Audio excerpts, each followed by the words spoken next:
আসসালামু আলাইকুম।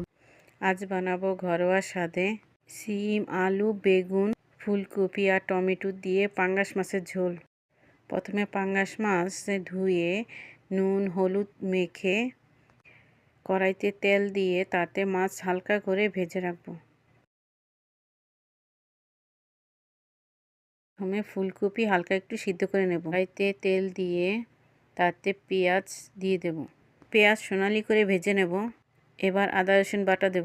1 চামচ হলুদের গুঁড়ো দেব, 1 চামচ মরিচের গুঁড়ো দেব, 1 চামচ ধনিয়া গুঁড়ো দেব, স্বাদ মতো লবণ দেব, একটু পানি দেব। মশলাগুলো ভালো করে কষিয়ে নেব।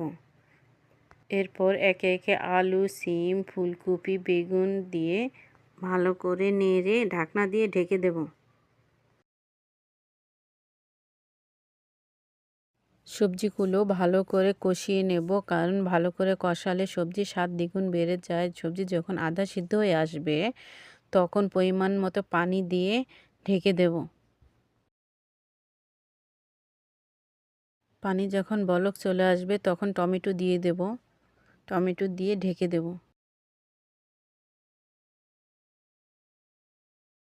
এরপর ভাজা পাঙ্গাস মাছ দিয়ে 5-7 মিনিট ঢাকনা দিয়ে ঢেকে জাল করে নেব। জোস আর সুস্বাদু পাঙ্গাস মাছ রেডি। গরম ভাতের সাথে পাঙ্গাস মাছের ঝোল সেই স্বাদ লাগবে খেতে গরম গরম। আমার রান্না ভালো লাগলে চ্যানেলটি সাবস্ক্রাইব করবেন ও পাশের বেল আইকনটি অন করে রাখবেন, যাতে সবসময় আমার রান্না আপনারা পেতে পারেন।